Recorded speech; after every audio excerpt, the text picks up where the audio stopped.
古人把最安静的水叫做止水，不是水不流了，是流得太慢，慢到你看不出来。今晚的故事就像止水一样。You are standing at the edge of the water, though you do not remember deciding to enter. The surface holds the last of the light in a thin, trembling sheet, and beneath your feet the riverbed slopes away into a darkness that does not feel like an ending, only like a deeper kind of room. No green bloom of decay creeping up the doorframe. It stands the way a house stands in memory, solid, complete, undisturbed by the element that surrounds it on every side. You pass through the outer doorway without deciding to. It is simply where the descent has been leading you all along. Inside, the dimness thins just slightly, enough to make out shapes rather than only their absence.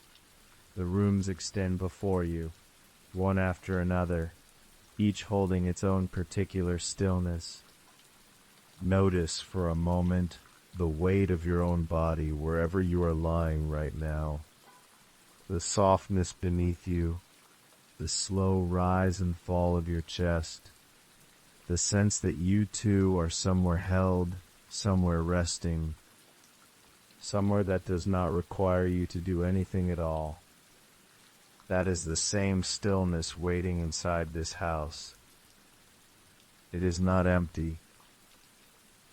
It is simply quiet. You move deeper into the first hall, and here the shapes gather into something more distinct. The outlines of figures, standing or seated, dozens of them, filling the space the way furniture fills a room that has been lived in for a long time. They do not turn toward you. They do not seem to notice your arrival at all. There is no fear in this, only the soft strangeness of finding a room full of presence and no explanation for it. The sense of walking into a hall where something has clearly been happening for a very long while, and will go on happening long after you have left. You do not linger to understand them yet. The descent is not finished. There is another room beyond this one, and something in the quality of the water, a faint disturbance, a texture in the stillness, draws you toward it the way warmth draws a hand toward a low fire on a cold night.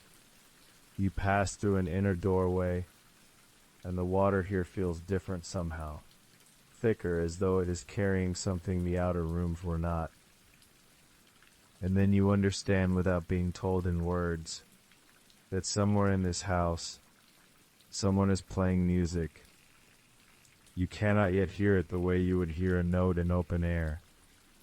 It arrives instead as something felt more than heard, a low trembling against your skin, a pressure that rises and falls in a rhythm too patient to be mistaken for noise. It moves through the water the way your own breath moves through your chest, slow, unhurried, entirely at home in the dark. You do not need to see the player yet. You do not need to know the room's exact shape or count the strings beneath unseen fingers, for now it is enough to know only this, that a house stands at the bottom of the water, that within it dozens of quiet figures keep their unexplained watch, and that somewhere past them, in a room touched by no visible light, someone continues to play. The old record that carries this scene down to us is brief, almost careless in its brevity. A person entered the water. They saw a great house. Inside were many strong men. In another place, someone played the kin. That is all the text offers, and somehow that is enough. The plainness of the account only deepens the stillness of the image, the way a single lit window in a dark house says more than any lit room ever could on its own. You are floating now at the threshold between the outer hall and the inner room, neither one nor the other. held in that soft in-between the way you might be held right now, between waking and the sleep that is already beginning to gather at the edges of your thoughts. The house does not ask anything of you. The strong men do not turn. The music, wherever it is coming from, does not pause to be understood. It simply continues. The way water continues to hold whatever is placed inside it, without strain, without need for explanation. This is the whole of the picture, before it is taken apart and looked at piece by piece. A body sinking past the reach of light, a house standing where no house should stand, untouched by ruin, a hall of quiet figures, a room just beyond where playing never seems to stop. Let it rest in your mind exactly like this for now, whole, unexplained, entirely still. There will be time later to walk back through each room, to look more closely at the strong men, to lean closer toward the sound of the keen, to ask how water can carry music at all. For now, only the picture matters. The descent, the house, the muffled, patient music somewhere ahead, playing on the way it has been playing for longer than anyone standing here could ever be expected to know. The house is still there, standing where no house should stand, and the hall inside it has not moved since you first pictured it.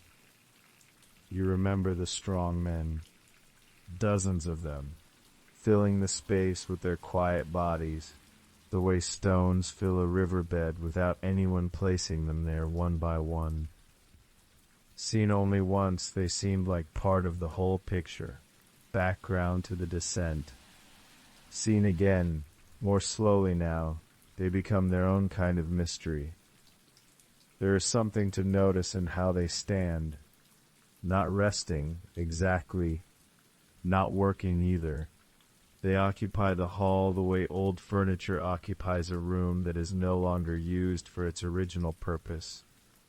Present, solid, waiting for a task that may have already been completed, or may never come at all. The old record does not explain them. It says only that they are there, dozens of strong men inside the great house at the bottom of the water. No names, no orders given, no task described. Just the fact of their number, and the fact of their stillness, sitting side by side in the same short sentence, as if that were enough. And perhaps it is enough. There is a kind of calm that comes from encountering labor with no visible purpose. In the ordinary world above the water, strength is almost always tied to a reason. A man lifts because something must be moved. A man stands guard because something must be protected. Effort explains itself through its object.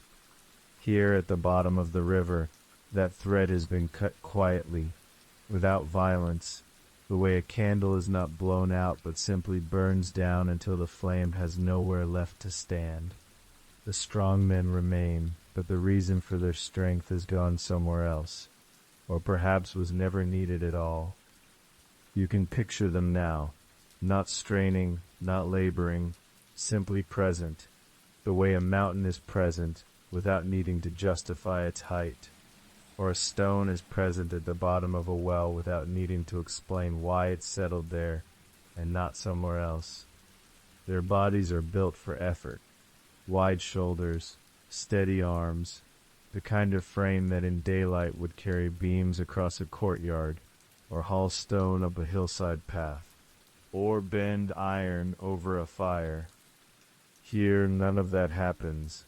The beams, if there are beams, do not need carrying. The stone, if there is stone, has already settled into its place before they arrived, or perhaps before the house arrived, or perhaps before water itself learned to hold a house the way it holds everything else it touches. So the strength simply exists. It exists the way sleep exists in a tired body before the body has agreed to lie down, present, available, gathered quietly under the skin, needing nothing further to justify itself. There is no record of the strong men speaking to one another, no record of gesture, of glance, of turned heads, following the diver's slow shape as it drifted past them into the hall. They are recorded only in their number and their strength. And then the account moves on, the way water moves on around a stone without pausing to remark on it. This is worth sitting with for a moment. So much of what fills our waking hours is explanation. Why a thing is here. Why a person does what they do. What comes next. And why it must follow from what came before. The mind most days is a small machine built almost entirely for asking why. But the strong men in the hall ask nothing of you, and offer nothing back. They simply are, in the way that the deep hours of the night simply are, before the sun has any claim on them, before the first task of morning has had the chance to explain what the night was for. You do not need to know why they stand where they stand.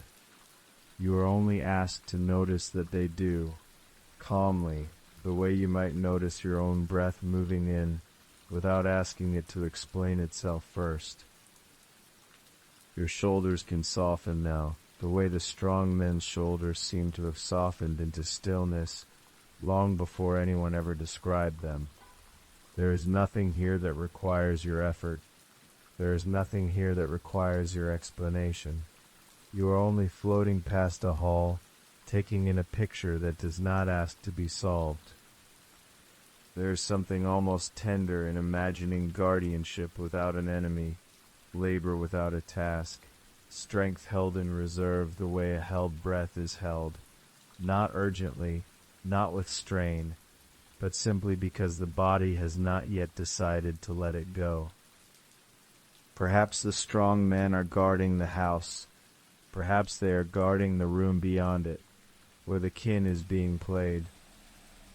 Perhaps they are guarding nothing at all, and their presence is only the water's way of filling a hall that would otherwise feel too empty for such a house, too silent for a place where music is somehow still moving through it.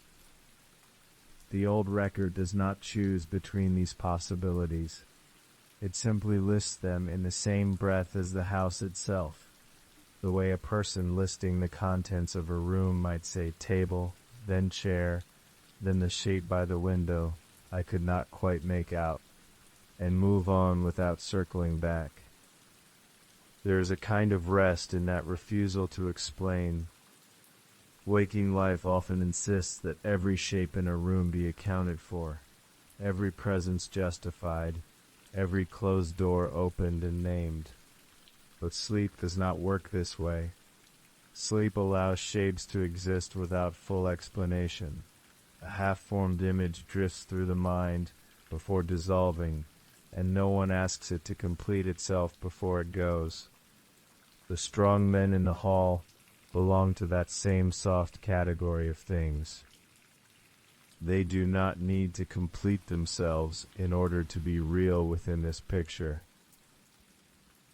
They are simply present, the way a great weight settles at the bottom of still water and stays there, undisturbed, needing nothing further from the surface above. Feel now how your own body has settled, heavy against whatever is holding it. The mattress beneath you, the weight of a blanket resting over your shoulders, the quiet pull of your own limbs, no longer needing to hold themselves upright. This is not so different from the stillness held by the strong men in that hall. Strength that no longer strains toward anything. Presence that has stopped asking to be explained. There is an old comfort in guardians who do not need to be feared. In many of the old records, strength standing in the dark is a warning, something to be avoided, something that might turn its gaze toward the one who dares come close. But here the strong men offer no such warning. The diver passes among them and nothing happens. No word is exchanged. No hand is raised. The record does not even suggest that they noticed the passing shape drifting through their hall at all. It is possible they are far past noticing.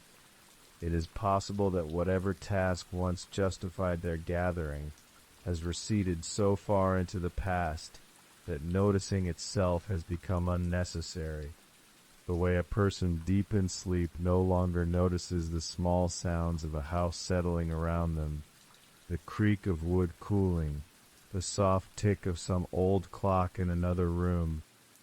The strong men, then, might be less like guards and more like the house itself, fixtures holding their places the way beams hold a ceiling, without needing praise or attention for the holding. And if that is so, then their stillness is not a mystery to be solved, but a companion to notice as you drift onward, deeper into the house, toward the room where the kin continues to be played, unbothered by dozens of quiet bodies standing just beyond its door. You do not need to look at them any longer than this. You have already given them your attention, and they have already given you nothing in return but their calm, unmoving shapes, gathered in a hall at the bottom of a river that has never asked why they are there, and has never needed to. Let them fade now the way distant shapes fade at the edge of sleep, not vanishing, only receding, still present somewhere just past the reach of clear sight. The hall remains behind you. The strong men remain within it, unmoved, unmoving, needing nothing further from you now. And ahead, past the doorway, past the last dim shape of the last still figure, the room where someone sits playing the kin is waiting, its low sound already reaching toward you, the way it has been reaching all along, patient, muffled, entirely unconcerned with whether you understand any of what you have just passed through. The doorway to that room is narrower than the one before it, though you could not say how you know this, only that the water seems to hold its shape more closely here, pressing in with a gentleness that feels almost deliberate. You pass through it the way you have passed through everything else in this house beneath the river, without effort, without decision, carried by something that resembles curiosity but asks nothing of you in return. And there, in a room smaller than the hall of the strong men, someone is sitting with a kin resting across their knees, fingers moving over the strings in a manner that suggests they have been doing this for a very long time, perhaps longer than the house itself has stood at the bottom of the water. The old record does not name this person. It says only that there is a room, and in the room there is someone playing the kin. And this absence of a name is not a failure of the account, but a kind of respect.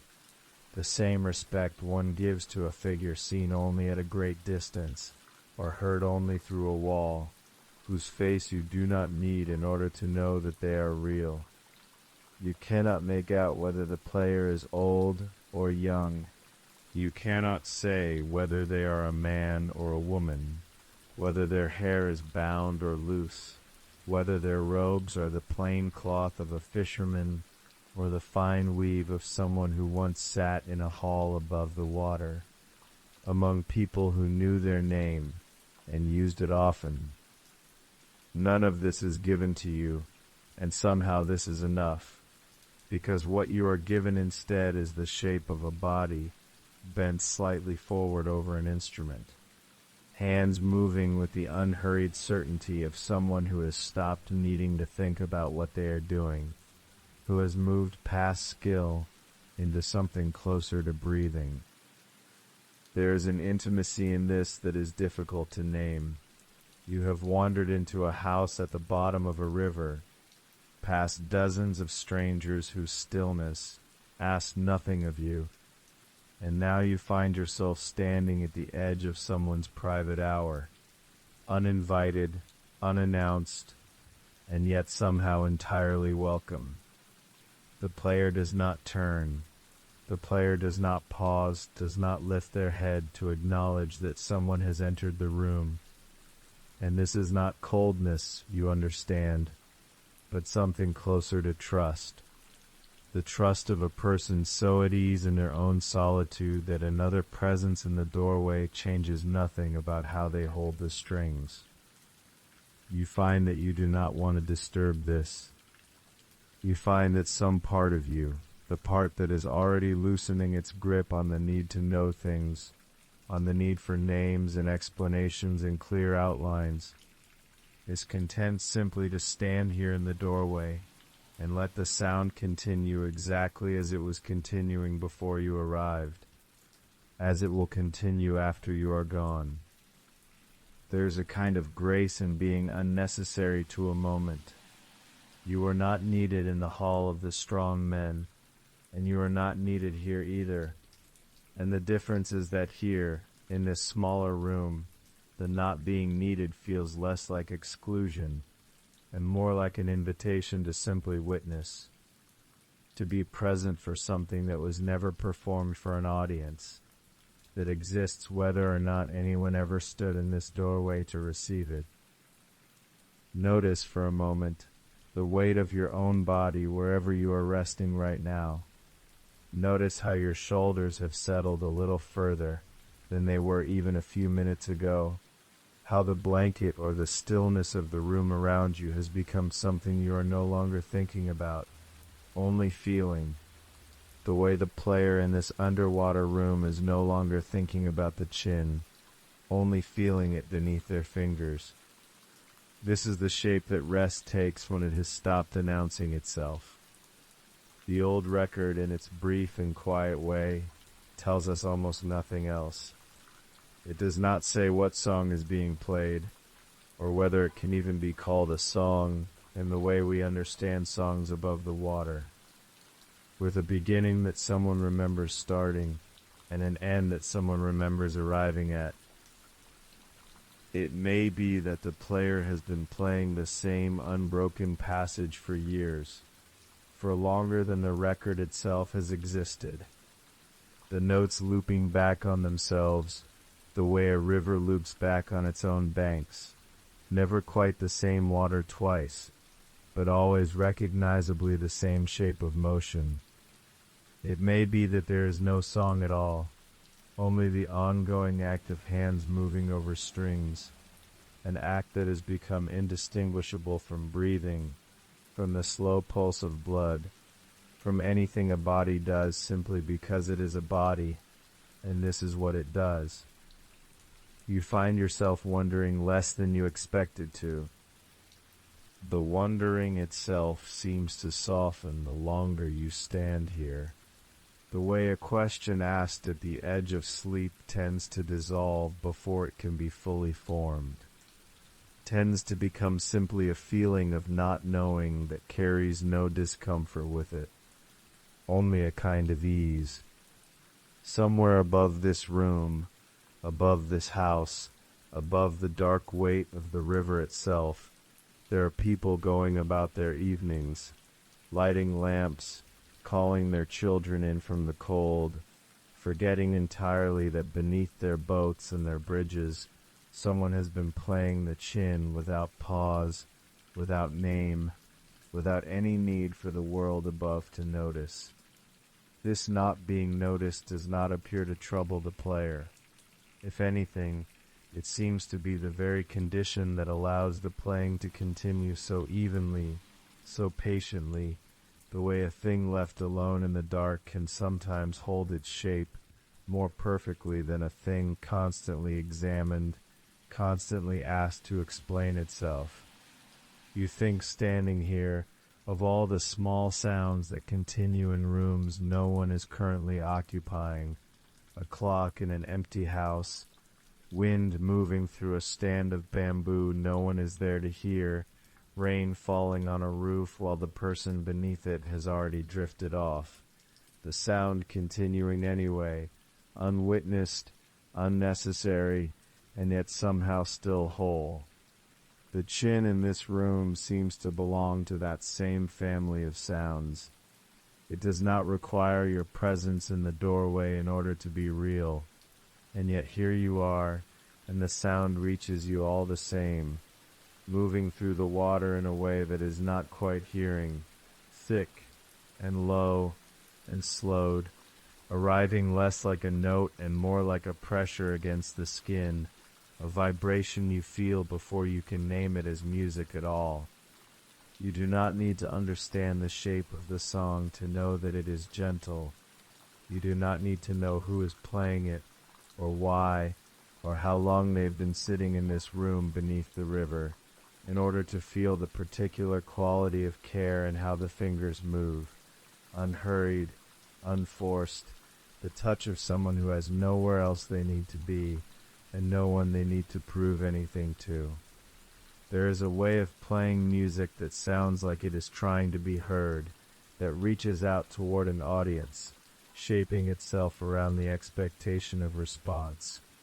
And there is another way of playing, the way you sense happening in this room, that has stopped reaching outward entirely, that exists simply because the hands wanted to move this way, because the strings wanted to be touched this way, because somewhere in the slow accumulation of time at the bottom of this river, playing became simply what this room is for, the way breathing is simply what a chest is for, without applause, without witness, without end.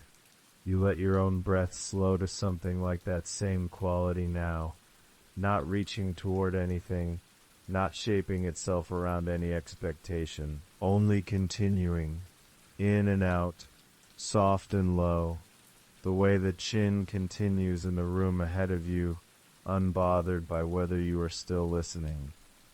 The player's identity remains unknown to you, and you find, somewhere in this fading awareness, that you have stopped wanting it any other way. A name would fix the player in place, would turn this figure into someone with a history, a family, a reason for sitting here in a submerged room playing an instrument that no living person above the water will ever hear. Without a name, the player remains something closer to the music itself, present, patient, entirely here, and entirely beyond the need for explanation. This is, perhaps, the quietest kind of company there is. Not a person you know, not a person you could describe to someone else in the morning, but a presence felt rather than identified, a sound felt rather than clearly heard, moving through the water and through you in the same unhurried rhythm, asking nothing, offering everything it has simply by continuing. You stand a while longer in the doorway, though you could not measure how long, because time in this room seems to have thickened the same way the water has thickened around the notes of the chin, slowing without stopping, softening without vanishing. At some point you understand that you do not need to stay standing. At some point you understand that you were never really required to remain upright at all, that the room will hold its music whether you are standing in the doorway or sinking gently into whatever rest is closest to you now, the water bearing your weight the same patient way it has borne the weight of this whole submerged house, the strong men, the chin, and the low, unhurried song that has never once needed an audience to keep on being played. The player does not look up as you begin to drift back, as the doorway grows soft at its edges, as the shape of the room dissolves the way rooms do at the edge of sleep, not vanishing all at once, but thinning, receding, becoming something felt rather than seen. The sound remains a little longer than the sight of it does. It always does. Ahead, if there isn't a head in a place like this, the water itself seems to be carrying that sound outward, thickening it, slowing it, changing what a note even means once it has left the strings and entered something as dense and patient as a river holding an entire house at its bottom, unbothered, unhurried, and entirely unwilling to let the music simply stop. The house is still there, and the music is still there, though you have drifted far enough now that both are more felt than seen, more remembered than witnessed. The note that left the strings a moment ago has not stopped traveling. It is moving through water the way thought moves through the last minutes before sleep, slower, thicker, changing shape without changing meaning. There is something worth resting on here in the way sound behaves once it enters water. In air, a note travels fast and thin.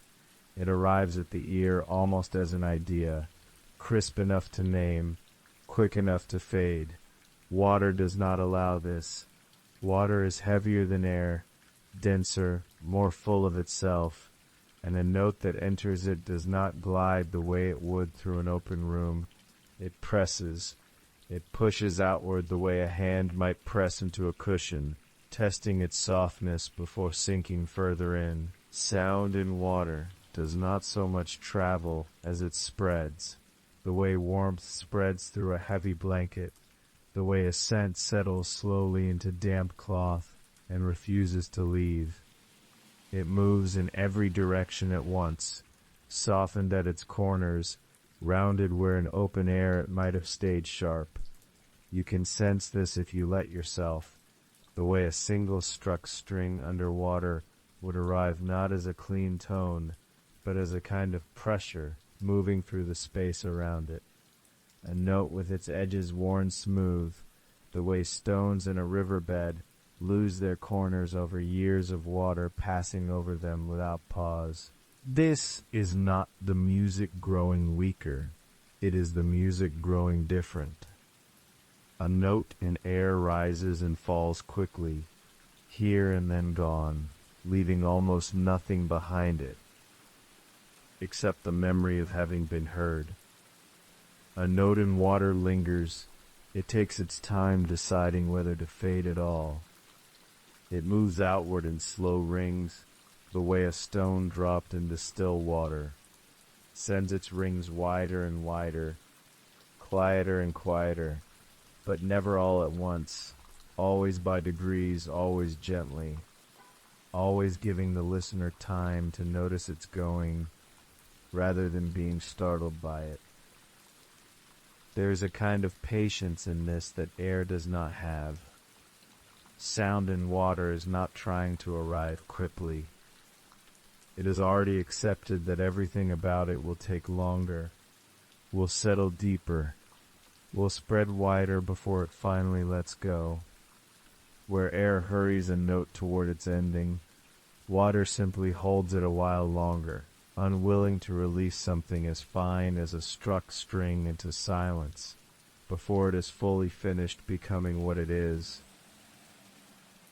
You can notice, if you let your attention rest there quietly, how your own breath moves differently when you are lying still in the dark. It does not rush. It does not need to. It simply continues, slow and low, each breath dissolving into the next, the way a note dissolves into the water carrying it, without hurry, without any need to be sharp or clear or fully resolved. The player in that submerged room does not know, or does not seem to know, that the notes leaving the kin are undergoing this transformation as they travel. Perhaps it does not matter to them. Perhaps a player who has been playing this long, in a house this deep, in a room this quiet, has stopped needing the sound to arrive anywhere in particular. The playing continues because playing is what is happening. What becomes of the note afterward, how far it travels, how thick or slow or muffled it becomes, is left entirely to the water. This is one of the strange comforts of an underwater sound. It does not ask to be received a certain way. It changes on its own terms, according to the medium carrying it, and there is nothing anyone inside that submerged room could do to hurry it back into the clean, quick shape it might have taken in open air. Sound waves in water actually move faster than they do in air. This much the old physical facts of the world would tell us, if this were the kind of chapter that dealt in facts rather than in feeling. But speed is not the same as clarity. A note can travel quickly and still arrive soft, blurred, indistinct. The way a voice heard through a thick wall might reach you fast enough, but tell you nothing of its exact words, only its general shape, its rise and fall, the rough outline of feeling behind it. This is closer to what reaches you now, drifting above that unseen room, not a tune you could hum back if someone asked you to. Only the outline of it, low where it was low, long where it was long, thickened by everything it has passed through to reach you. You do not need the details to know that music is happening. This is worth resting in for a moment, the way you might rest your whole weight into a mattress that has already learned the shape of your body from many nights before this one. You are lying somewhere warm, wrapped in whatever holds you at this hour. And the sounds reaching you from beyond this room, if there are any, arrive the same way. Muffled by walls, by distance, by the soft accumulation of everything between you and their source. A voice down a hallway. A car passing somewhere far off. None of it needs to be clear to be recognized as present. Your ears have already stopped straining to make sense of any of it. There is nothing here that requires understanding, only noticing, only letting each dulled and distant sound pass through you the way water lets a note pass through it. Slower, softer, wider than it began. The muffling itself is not a loss. It would be easy to think of it that way, as diminishment, as something taken from the sound rather than given to it. But there is another way to understand what happens to a note once it enters water this deep. It is not stripped of anything. It is given something instead. Weight, duration, a kind of thickness it did not have before. A note in open air is quick and bright and over almost as soon as it begins. A note pressed through water becomes something closer to a held breath, something that takes its time, that asks nothing of the ear except patience. There is a kind of mercy in a sound that does not demand to be understood. You do not have to know which note is being played, in what order, in what key, to what pattern. You only have to notice that something somewhere below the surface continues, low, slow, and steady, arriving as pressure more than tone, as a kind of felt presence rather than a clear and nameable thing. This is close to how the body receives sound in the last minutes before sleep. The ear does not stop working, it simply stops needing precision. A door closing somewhere in the house, a voice low and unclear from another room, rain against a window, blurred by distance and by the heaviness already settling behind the eyes. None of it needs decoding. All of it can simply be there, felt rather than parsed, present rather than understood. The water surrounding that submerged mansion has been doing this for as long as the house has stood at the bottom of the river, taking whatever sound the chin produces and rendering it into something rounder, slower, less exact, more like a pulse than a melody. And the player, wherever the player is, seems to have long ago made peace with this. The music does not need to arrive clearly to have happened. It only needs to have been played. This is perhaps the quiet center of what this whole entry is offering, turned now toward this single facet, this single question of how sound moves through something as heavy and patient as deep water. Clarity was never the point.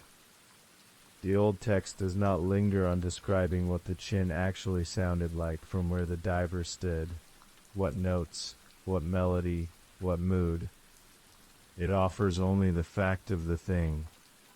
Someone was playing, and leaves the sound itself to travel however it needed to travel, however muffled, however slow, however far it had to bend and thicken before reaching anyone listening from outside that room. You are outside that room now, drifting somewhere above it, and the sound reaching you is exactly this, imprecise, unclear, present. It moves through you less like something heard, and more like something felt, a low continuous hum somewhere beneath your attention, the kind of sound that does not ask you to listen closely, so much as it asks you to simply notice that it has not stopped. Your breathing has likely slowed to match something like this rhythm, low and even, without your needing to arrange it that way. Your shoulders have already begun to release whatever they were holding earlier in the evening. The dark behind your closed eyes carries no real shapes now. Only a soft, formless weight, the way water carries a note without needing to preserve its exact contour. This is what water does to sound, and perhaps what evening does to the mind. It does not erase. It changes the terms of arrival. What was sharp becomes soft. What was quick becomes long. What needed to be understood becomes something that only needs to be felt, distantly, and allowed to continue on its own. Somewhere below the chin is still being played. The note that left the strings some while ago has not yet finished traveling outward, through everything that separates that room from wherever you are now, drifting, unhurried, letting the water carry what it will, letting the sound arrive as pressure rather than tone, as a presence rather than a message, something continuing low and steady beneath a surface you no longer need to break in order to know that it is there. There is a difference between hearing something and feeling it, and the diver standing in that submerged hallway would have understood this before finding words for it. The ears are built for air. They expect a certain thinness to what arrives, a certain speed. Underwater, that expectation dissolves, and something older takes over, something the body remembers even when the mind has forgotten it was ever there. The skin hears first. Before the note reaches anything you would call an ear, it reaches the surface of you. It presses against the arms, the chest, the backs of the knees. It arrives the way warmth arrives from a fire across a room, not as information but as contact. You can notice if you let yourself how your own body already knows this distinction. A loud sound in air makes the ears flinch, but a low sound, a deep sound, is felt first in the chest, in the floor beneath your feet, in the place behind the sternum where a heartbeat also lives. This is not hearing. This is the body recognizing a vibration as something closer to touch than to sound. Underwater, everything becomes this second kind of listening. The chin strings plucked in that far room send their vibration into the water directly, without the pause that air requires. Water is denser. It holds the shape of a vibration more fully, the way a hand holds something more fully than a breath does. And so the note does not simply travel toward the diver. It presses toward the diver, moves through the water with a kind of weight, and arrives less like music and more like a hand laid gently against the surface of the body. This is the strange gift of the underwater chin. It cannot be heard the way music is heard above the surface, clean and separated into pitch and rhythm. but it can be felt in a way that surface music rarely allows, because the whole body becomes the instrument that receives it. You might notice your own breathing has slowed while listening to this. That is not accidental. The body relaxes more easily around a felt vibration than around a heard sound, because feeling asks nothing of the mind. It does not need to be interpreted. It only needs to be allowed. Consider what happens when the ear is removed from its central role. Sound ordinarily arrives at the ear and is immediately organized, turned into pitch, named as high or low, sorted into music or noise. Feeling does not do this. Feeling holds a vibration the way water holds a note, without asking it to explain itself. If the diver in that great house had approached the room where the kin was being played, expecting to hear music, the expectation would have failed a little softly, the way expectations do underwater. But if the diver had let the shoulders drop, let the arms hang without tension, let the water's pressure be received rather than resisted, something would have arrived anyway. Not a melody, a presence, a low continuing thing moving against the skin, patient, unbothered by whether it was recognized as music at all. There is a way of listening that does not use the ears at all, and the body already possesses this ability. It has always possessed it. Long before language, before the ear evolved its delicate architecture for capturing air, life sensed the world through vibration alone, through water, through stone, through the slow trembling of things too far to see. The ear is in some sense a later invention. The skin's capacity to feel a vibration is older, and perhaps more trustworthy, because it asks nothing of the mind that receives it. This is why, when you are nearly asleep, sound begins to change its character. A voice from another room stops being words and becomes only tone. A distant sound loses its edges and becomes only a soft pressure somewhere at the border of awareness.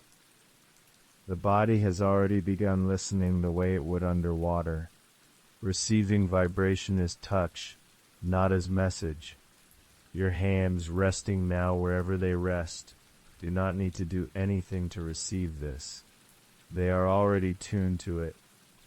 The weight of a blanket against the skin is itself a kind of low, continuous vibration, so slow it does not even register as movement, only as warmth, only as presence.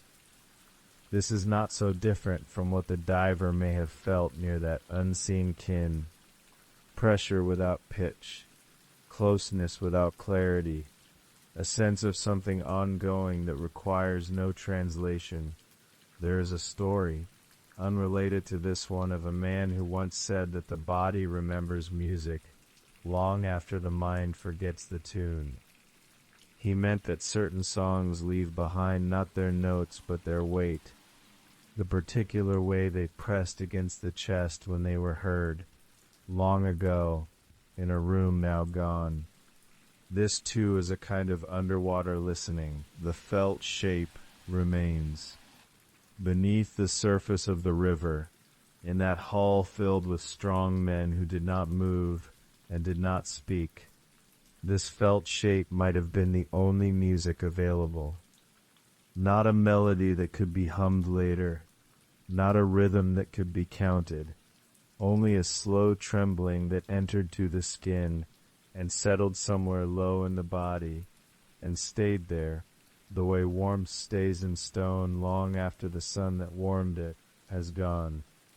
You do not need to hear the kin clearly to know that it continues. You only need to feel, faintly, that something below is still trembling, still sending its slow pressure outward, still touching whatever surface it reaches without asking whether that surface understands. The the body understands more than the mind gives it credit for. Right now, lying in whatever stillness you have arranged around yourself, your own body is receiving countless small vibrations you are not consciously tracking. The settling of the house, the movement of air through the room, the low hum of your own blood moving beneath the skin you are not thinking about at all.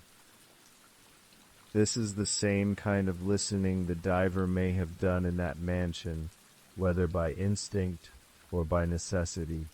It is a way of receiving the world that requires no attention, no analysis, no waking effort. Feel the weight of your own arms where they rest. Notice, without needing to change anything, the faint and steady pressure of your own heartbeat somewhere beneath the ribs, arriving not as sound, but as rhythm, not as a note, but as touch. This is the closest thing you have, right now, to that room at the bottom of the river, a vibration too low to be called music, too steady to be called noise, felt rather than heard, continuing whether or not you pay attention to it. Perhaps this is why the chin player in that submerged room never needed an audience. The music was never meant to be heard in the way music is heard above water, clearly, cleanly, arriving at ears prepared to receive it as sound. It was meant to be felt by whatever was near enough to receive its pressure, the wooden beams of the house, the water itself, the strong men standing in the other room whose stillness may have been less like sleep and more like listening in the only way that room allowed. If they were listening with more than their ears. They were listening the way the whole body listens when language falls away and only vibration remains, a kind of listening close to what happens in the last moments before sleep. When a sound in the house downstairs is no longer identified, no longer named, only received as a small trembling at the edge of awareness, comforting simply because it continues. You do not need to identify what you feel in order to feel it. You do not need to know the shape of the note in order to receive its weight. Somewhere below the surface of this room, this bed, this stretch of stillness you are resting inside, a low vibration continues, not loud, not clear, not asking anything of you, except that you let it move through you the way water lets a note move through it, changed but never lost, felt long after it could ever be named. The chin is still being played in that room you cannot see. You do not hear it, you feel it, faint, steady, patient, pressing gently against whatever part of you is still awake enough to notice, and softly loosening even that. The house waits where the diver left it, at the bottom of the water, standing the way a house should stand on solid ground, though there is no ground beneath it that this world would recognize. Its walls do not lean into the current. Its roof does not sag under the weight of the river, pressing down from above. Something about it refuses the water's terms, and yet it does not fight the water either. It simply exists there, undisturbed, as though the river had built its own understanding around the house, rather than the other way around. There is another way to consider this house, not as a puzzle that resists the current, but as a structure that never needed to. The old accounts do not describe damage, no collapsed beams, no rot creeping through the floorboards the way it would in any house left too long beneath moving water. The great house is simply there, whole, its rooms holding their shape the way a held breath holds its shape, without strain, without effort. You can sense, if you let yourself, what it might be like to stand in the doorway of that house and not know whether the air around you is wet or dry. The floor beneath your feet does not squelch. The walls do not weep or drip. And yet you know somehow, in the way you know things in the space between sleep and waking, that you are underwater, that above you, the whole weight of the river continues on its way toward some distant sea, indifferent to the small dry pocket of stillness this house has carved out of it. The mind wants to settle this. It wants an answer, wet or dry, submerged or somehow sealed away in a bubble of ordinary air. But the house does not offer an answer, and there is something almost tender in that refusal. It asks nothing of the visitor except to accept the room as it is, without resolving it first. This is not so different from certain rooms in your own life, the ones you have stood inside without ever quite understanding how they held themselves together. A kitchen from childhood, warm in a way that had little to do with the temperature. A room where someone you loved once sat, and the light through the window seemed to come from some place other than the sun. The mind in sleep does not require these rooms to make sense either. It simply lets them exist, undissolved at the edges of a dream. Notice how your own body, right now, has stopped asking so many of its questions. The blanket over you does not need to be identified thread by thread. The dark behind your eyes does not need a name for its particular shade of black. You are letting the room around you simply be a room, the way the house at the bottom of the water simply is a house, without demanding of itself an explanation. There is comfort in a structure that does not perform its own logic for you.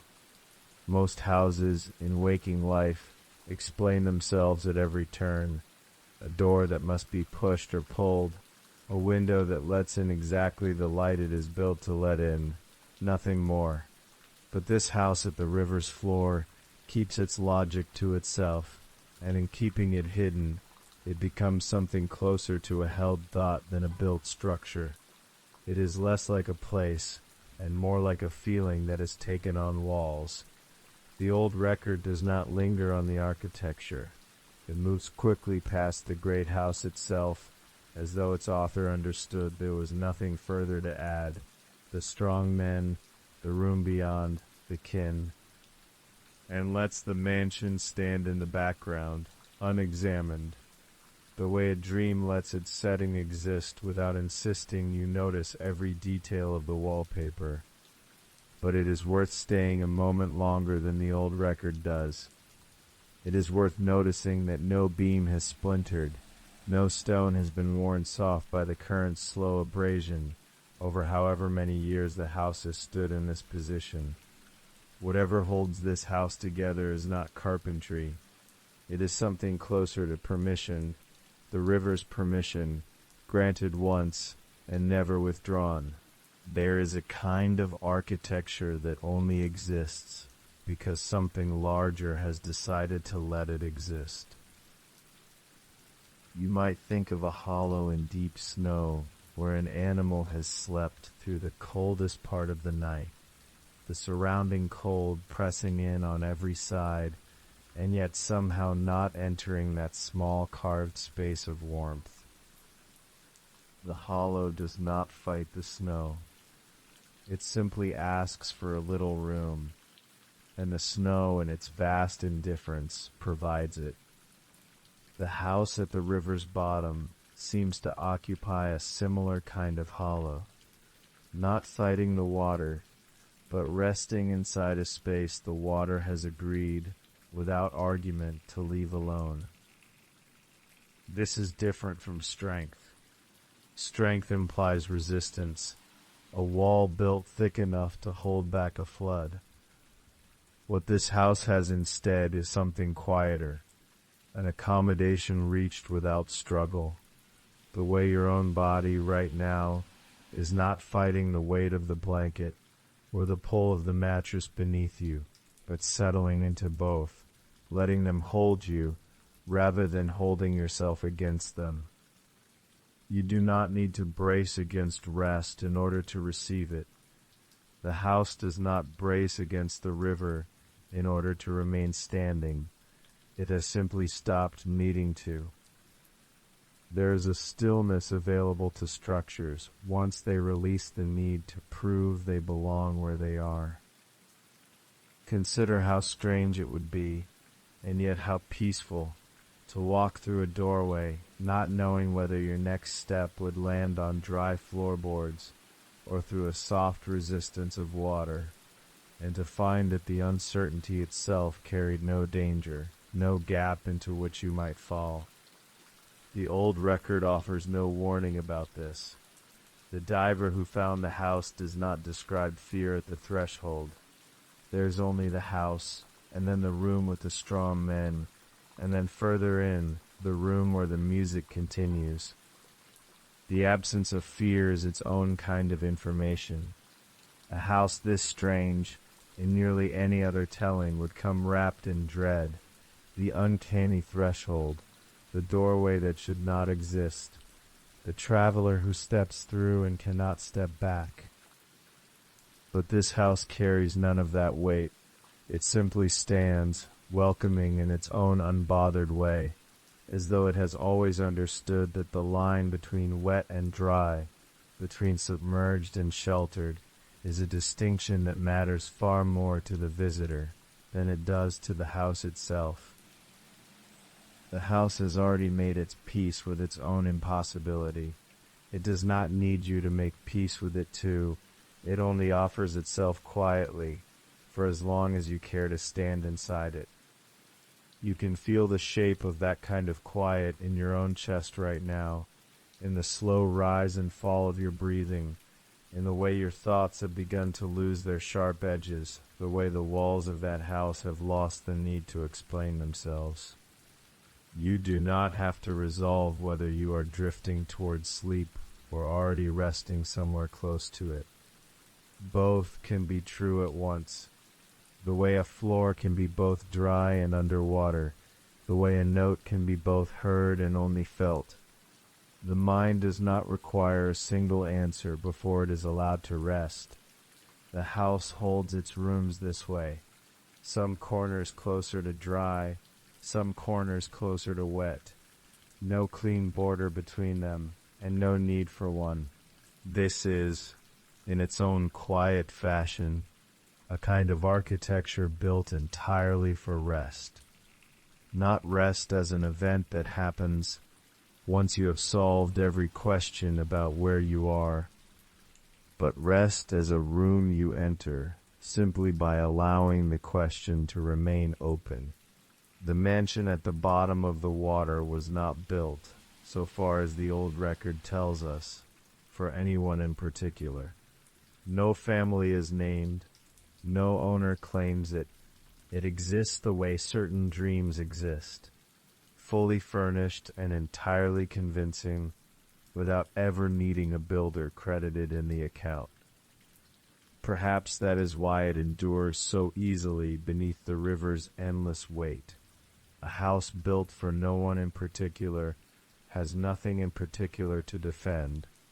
It has only itself, standing quietly, its rooms uncounted, its walls indifferent to whether you call them dry or call them wet, so long as they continue, gently, to hold their shape around whoever passes through.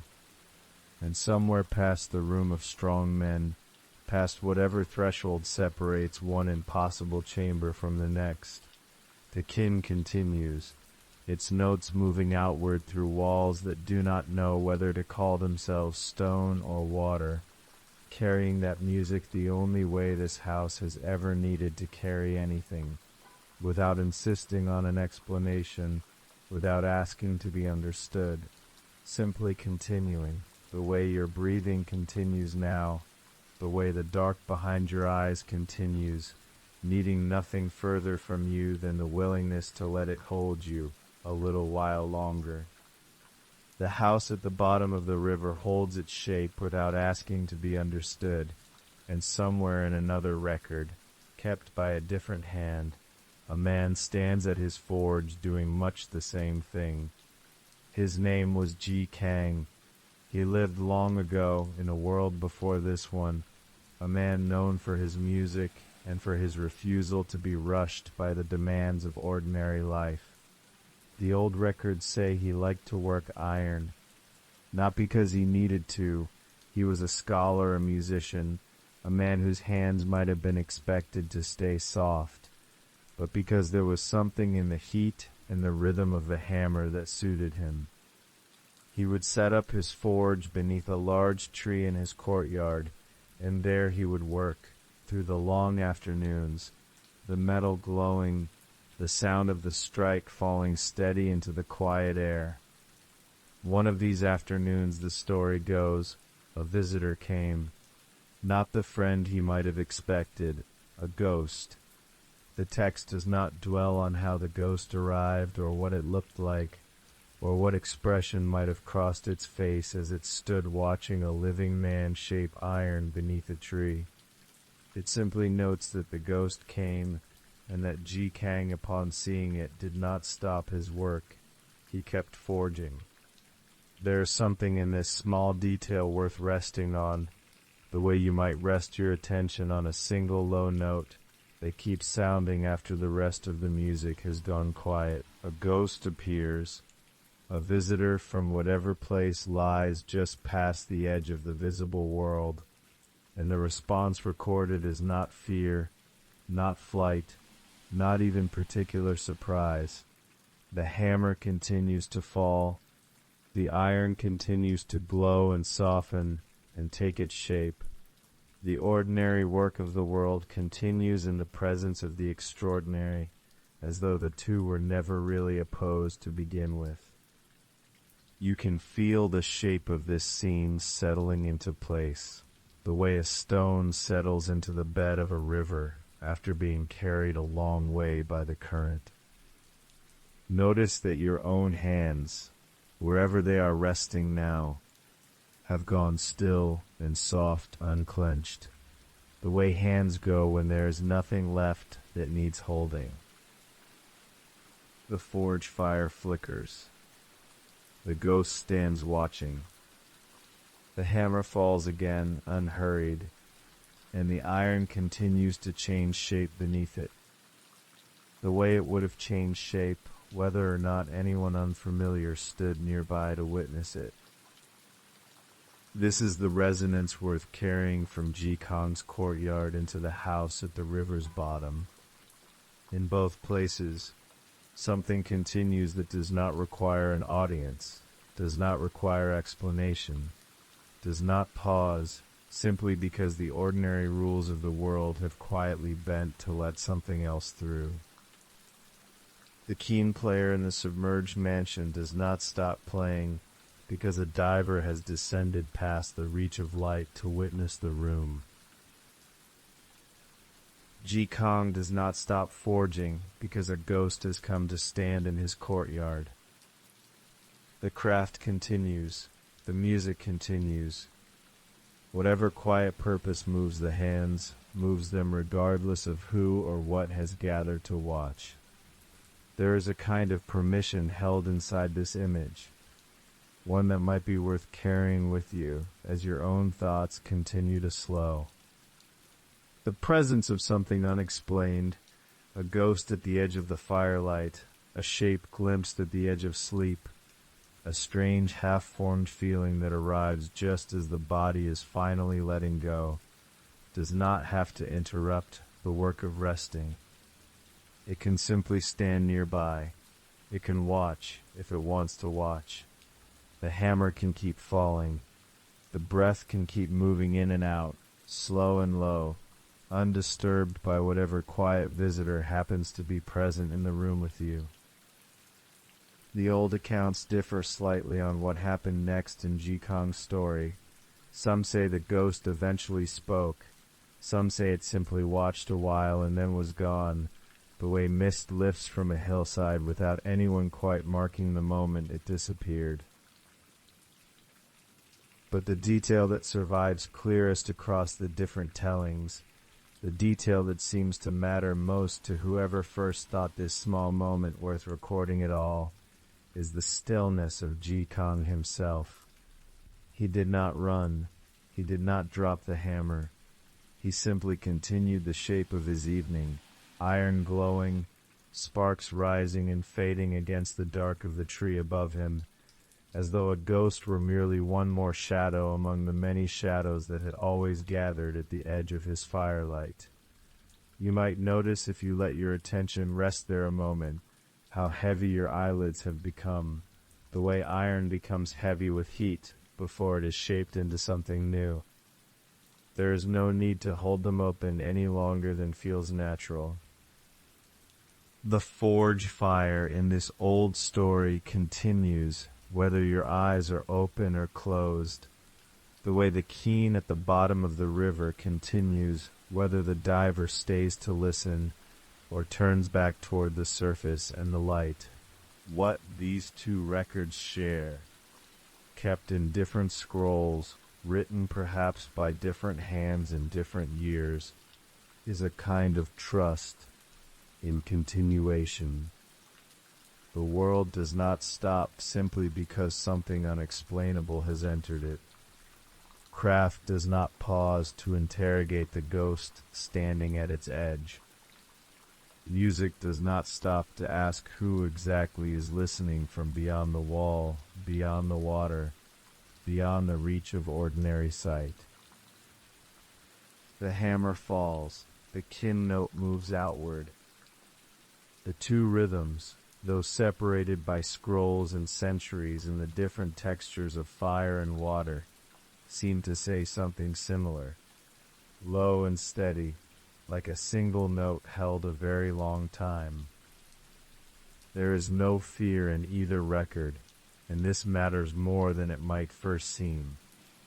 So often the presence of a ghost is understood to mean the interruption of the ordinary, a place where the world's rules break and something must be done, a door barred, a charm hung, a priest summoned to set things right. But here, in this small, quiet story of a man at his forge, nothing needs to be set right. The ghost is simply there, the way weather is simply there, the way the deep hours of the night are simply there, moving through the room without asking anyone's permission and without requiring anyone's alarm. Perhaps this is why the two records sit so easily beside each other in the old collections. The diver's account of the submerged mansion and the smith's quiet evening beneath the tree. Both describe a threshold crossed without violence. Both describe the ordinary world discovering that it can hold the extraordinary without breaking. The way a river can hold a house without dissolving it. The way a courtyard can hold a hammer's rhythm and a ghost's silent watching in the very same breath, without either one canceling the other out. You do not need to decide, drifting as you are now, whether the ghost in Jikang's courtyard was frightening or simply present. The text itself does not seem interested in deciding this either. It records the moment plainly, the way it might record the weather or the season, or the particular slant of afternoon light falling across a forge that has been burning steadily since morning. A ghost came. The hammer continued to fall. This is all that survives, and perhaps this is all that needs to survive. The small, plain fact of continuation in the presence of mystery. If you let this scene rest quietly behind your closed eyes now, you might notice how little effort it takes to hold it. No danger moves through it. No urgency asks anything of you. There's only the sound of a hammer falling somewhere far off, unhurried, and the sense of something watching nearby, unbothered, the two rhythms moving together the way the Ken's low notes and the river's slow current might move together, indistinguishable after a while. One continuous low presence beneath the surface of things.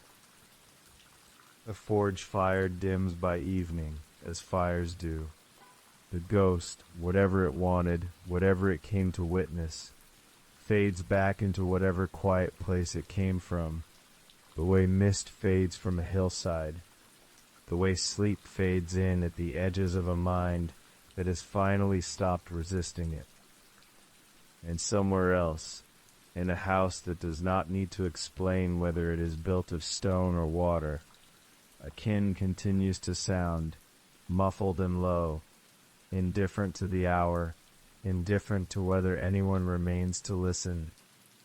The two scenes rest side by side now in the quiet dark behind your eyes, not because they were ever meant to be compared, but because both, in their own separate old records, seem to agree on the same soft truth, that the presence of mystery is no reason for the ordinary world to stop its quiet work, and that you, too, need not stop the quiet work of rest simply because something unexplained is passing gently through the room.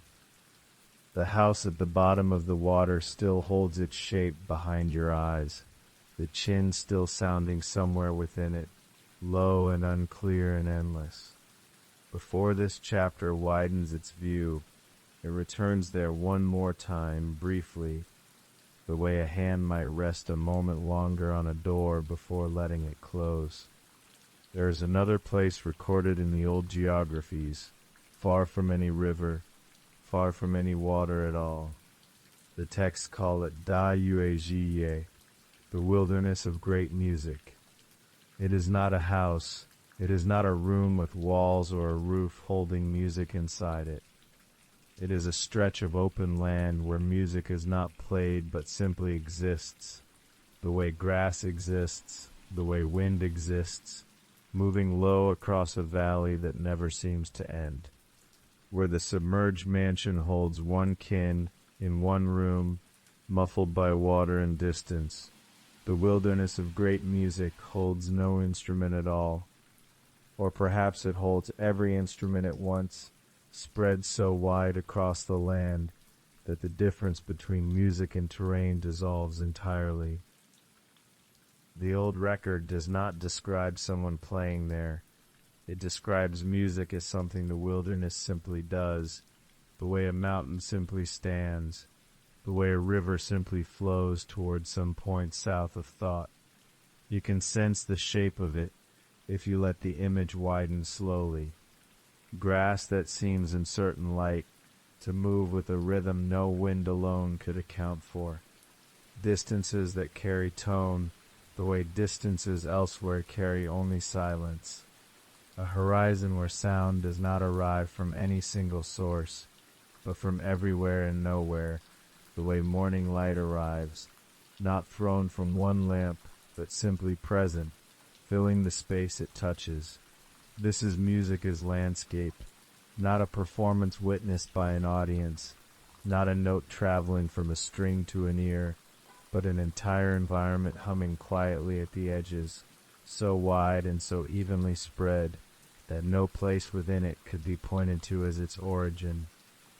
Set this beside the underwater room, and something becomes clear by contrast. The mansion beneath the river holds its music close, tucked into one chamber, dampened by walls of water pressing in from every side. It is small, near, intimate, a single point of sound in an otherwise still house. The wilderness of great music does the opposite. It takes music and stretches it until it has no edges left, until there is no near or far, only presence covering a great and unhurried distance. Two versions of the same idea then. One compresses, one expands. One takes music and folds it inward until it becomes a private muffled thing, barely reaching past a single doorway. The other takes music and unfolds it outward until it becomes indistinguishable from the sky above it, from the grass beneath it, from the whole quiet turning of a landscape that asks nothing of anyone standing within it. Notice, for a moment, how your own breathing has already found something like this rhythm. Not sharp, not measured by counting, but slow and spread evenly across the stillness of the room around you. Your chest rises the way that wide, unseen music might rise across an unseen valley, filling space without insisting on being noticed. There is nothing here that requires your attention. There is only presence, continuing quietly, whether you follow it or not. The two places, the wide wilderness and the muffled underwater room, never appear side by side in the old records. No scribe ever wrote that they were meant to be understood together. And yet something in their separate entries seems to reach toward the same understanding, the way two rivers having never touched might still carry water shaped by the same rain. Consider how sound in the wilderness would feel against skin rather than ear, the way the chin's vibration was said, in the last facet, to arrive through water as pressure more than tone.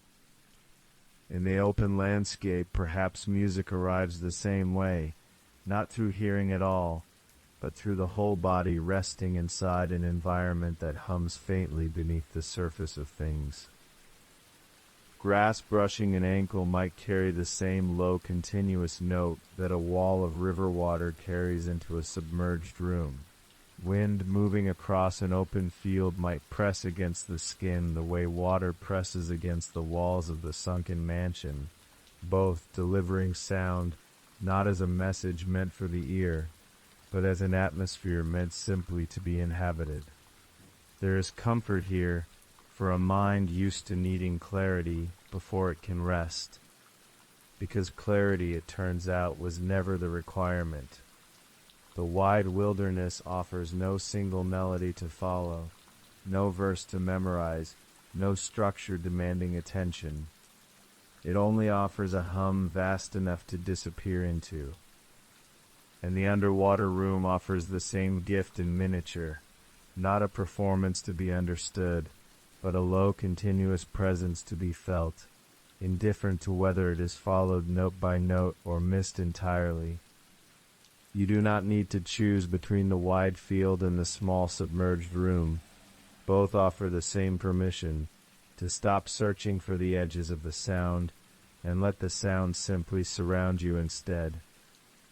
It helps to notice here how heavy your own limbs have grown, how the blanket or the stillness of the room has begun to feel less like something you are lying beneath and more like something you have slowly become part of. The way grass becomes part of a field, the way water becomes part of a house that never asked to hold it. This is the same soft merging the old records seem to describe in their own quiet way, sound and landscape losing their separate edges, the listener and the music no longer standing apart from one another. The old catalogers who recorded the wilderness of great music did not explain how such a place could exist, any more than the diver's account explained how a mansion could stand undamaged at the bottom of a river. Neither text seems interested in resolving its own mystery. Both simply set the image down plainly, as though certain things do not require explanation in order to be true, as though some truths are better left standing quietly, the way a field stands quietly beneath a sky it never asked to hold. Perhaps this is the real kinship between the two places.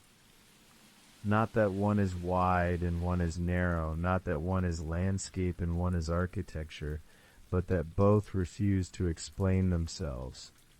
And in refusing, both become easier to rest inside. A mystery that insists on being solved keeps the mind awake, turning it over and over like a stone searched for a hidden mark. But a mystery that simply asks to be witnessed, a house that holds music without needing a reason, a wilderness that hums without needing a player, asks nothing further of you. It only asks that you notice gently and then let the noticing dissolve into something softer, the way footsteps dissolve into grass, the way a note dissolves into water. There is a version of this pairing that feels almost like breathing itself, an inward compressed hum, private and close, like air drawn softly into a chest, and an outward wide hum, spread and unhurried, like breath released slowly back into a still room. The submerged kin plays the inward note. The wide wilderness plays the outward one. Between them, without either place knowing of the other, a kind of quiet rhythm forms. Expansion, then containment, then expansion again, echoing the slow, unhurried rhythm already moving through your own body as you lie here, neither holding your breath nor rushing it, simply letting it continue on its own. None of this asks to be remembered precisely. The details of the wilderness, its exact position on some long-faded map, the particular shape its grass is said to take, matter far less than the feeling the record leaves behind. A whole landscape breathing music without a single performer standing at its center. A whole house holding music without a single explanation for how it came to rest beneath a river. Two very different pictures, both arriving in the end at the same soft resting place, the understanding that music, wide or narrow, does not need to be witnessed clearly in order to continue. Let the wilderness fade now, the way distant landscapes fade at the edges of a darkening room. Let its wide hum grow quieter, thinner, more like a memory of sound than sound itself.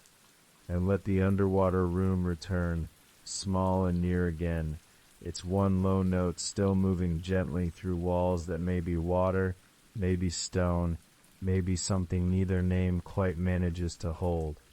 The two places touch for a moment in the stillness behind your closed eyes, wide and narrow resting together without needing to become the same thing, and then softly they begin to settle, the way all wide and narrow things eventually settle into the single unhurried dark of sleep.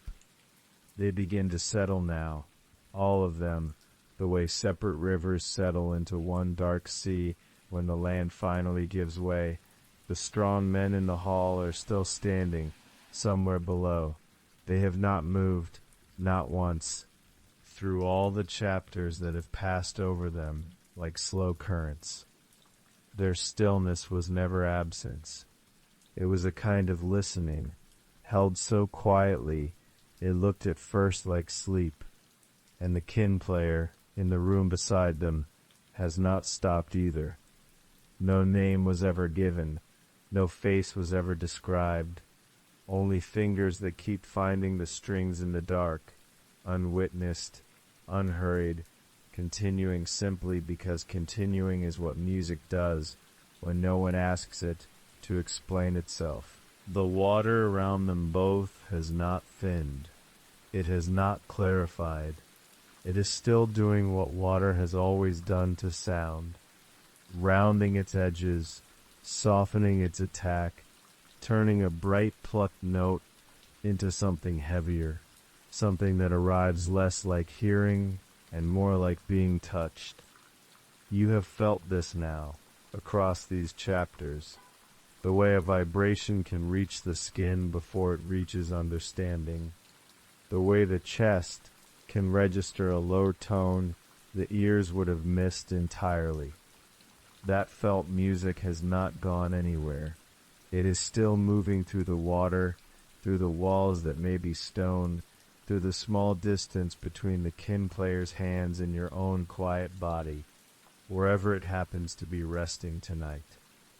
Above, in another kind of dark, Jikong's fire is still glowing. The iron is still taking its shape beneath the hammer, and the visitor who came without a face is still simply present, unremarkable in his stillness, watching the work continue, as if there were nothing more natural in the world than a ghost keeping company with a craftsman at midnight. That fire does not need the ghost to explain himself, and the ghost does not need the fire to stop. They occupy the same room the way the strong men occupy the submerged hall, without conflict, without questions, two kinds of presence that simply happen to share the same quiet air. And farther out, past all of these rooms and rivers, The wide wilderness is still holding its long unbroken tone, the way it always does, the way it always will.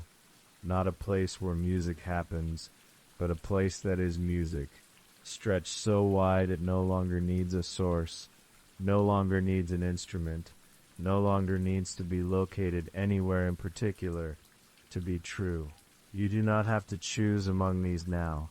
You do not have to decide whether the sound is close or far, whether it comes from a hall of standing men, from unnamed hands on old strings, from a forge glowing under the weight of a wordless companion, or from a wilderness so wide it has become its own instrument.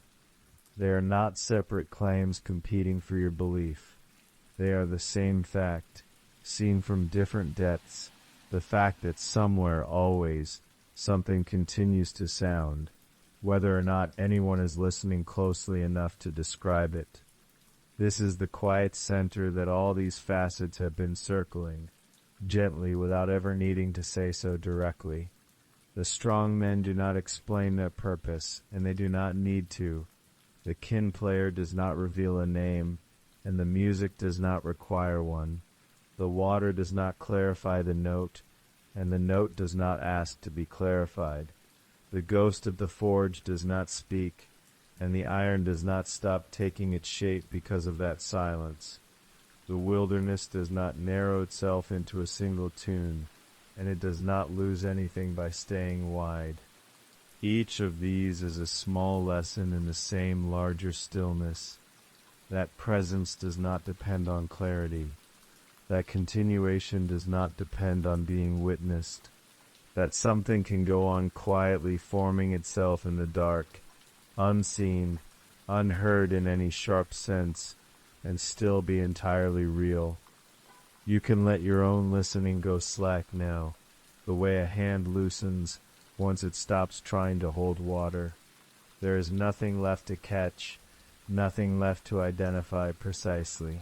There is only the sense, soft, wide, low, that music continues somewhere below the surface of things, the way your own breath continues below the surface of your thinking, without your needing to direct it, without your needing to notice each single breath in order for the next one to arrive. Your shoulders have likely settled by now into whatever surface is holding them. Your hands are heavy, resting exactly where they are, without any task left to perform. And somewhere beneath all of that stillness, a note is still moving, not loud, not clear, simply continuing the way the kin player's hands continue, the way the smith's fire continues, the way the wide wilderness continues to hum its long, low tone across a landscape too vast to ever fully hear.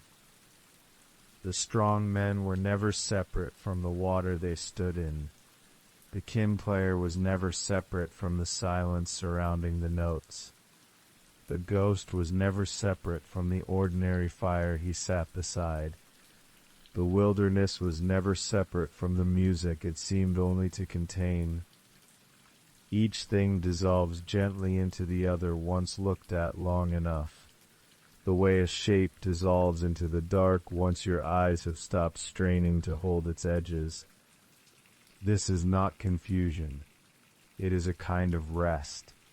The rest that comes when distinctions are finally allowed to loosen, when hall and room, water and stone, fire and silence, wide field and narrow chamber are permitted to lean into one another without needing to be sorted first. Somewhere below the surface, in a house that may be made of water or may simply be made of the shape water sometimes takes when it wants to hold something gently, the kin is still being played. You do not need to hear it exactly. You only need to know, in the quiet, unproven way the body knows such things, that it has not stopped, and that it is not asking you to stay awake in order to keep continuing.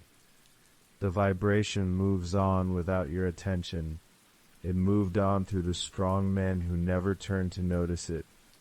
It moved on through the forge where a ghost sat in silence beside an old friend's hammer. It moved on across a wilderness too wide for any single ear to gather. And it moves on now, low and steady, somewhere beneath whatever thin layer of waking still remains in you. Patient, unbothered, willing to keep sounding long after you have stopped trying to listen for it. Let the different rooms fold together now. The hall, the chamber, the forge, the wide open field, the river closing quietly over all of it. Let them lose their separate edges, the way objects lose their edges in a darkening room. There is only one low note left now, moving softly through water that may not even be water anymore, through walls that may not even be walls, carrying nothing more than the simple fact of its own continuing, asking nothing of you except the smallest, easiest kind of trust, that it will still be sounding somewhere, long after your listening has quietly let go. The house is gone now. The hall is gone. The men who once stood in rows, unmoving, watchful without a purpose you could name, they have gone too, softly, the way figures go when a room grows too dark to hold them. The kin is gone. The hands that once rested on its strings have loosened, and there is no one left to say whose hands they were. Only the water remains, and even the water has stopped being water exactly. It has become something closer to depth itself, a soft, dark weight pressing gently from every side, holding you the way water once held a diver who sank past the reach of light and did not need the light anymore. Somewhere inside that weight, so low you feel it more than hear it, one note is still moving. It has no shape, it has no beginning that you can find, and no end that you need to wait for. It simply continues, the way a heartbeat continues beneath thought, the way breath continues beneath waking. You do not have to reach for it. It is already touching you the way water touches skin without asking permission, everywhere at once, gentle, without edges. Notice, if you still can, the slow rise and fall of your own chest, matching nothing in particular, matching itself. Notice the heaviness that has settled into your arms, your legs, the unhurried dark behind your closed eyes. That heaviness is not a weight pressing down. It is closer to water lifting you, the way water lifts anything that has stopped holding itself up. The note moves through this weight the way it moved through the hall, through the chamber, through the forge, through the wide field where sound once had no walls at all. It does not need those places anymore. It never needed them.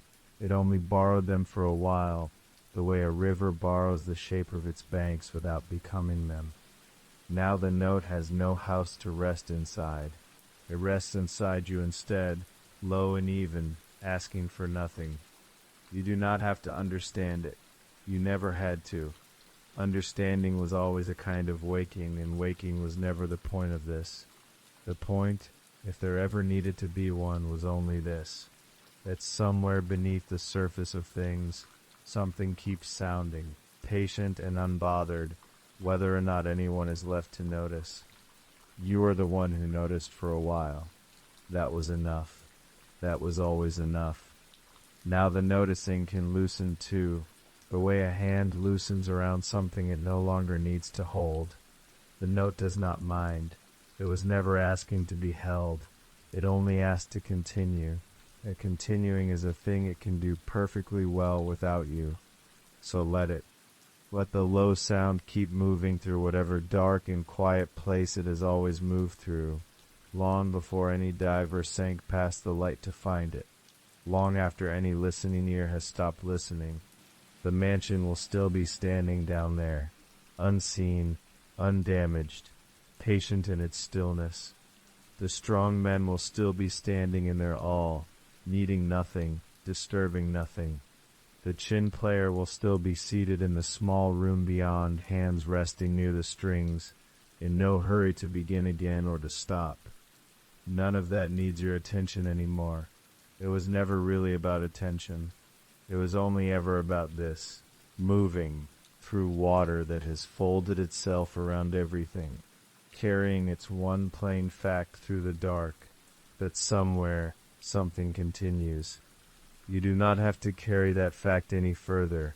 You can set it down now, gently, the way a hand sets down something it trusts will still be there in the morning. The water is closing softly over the last of the light. The note is still moving, somewhere below, unhurried, unbothered, complete in its own quiet continuing, and you are already asleep, long before it ends.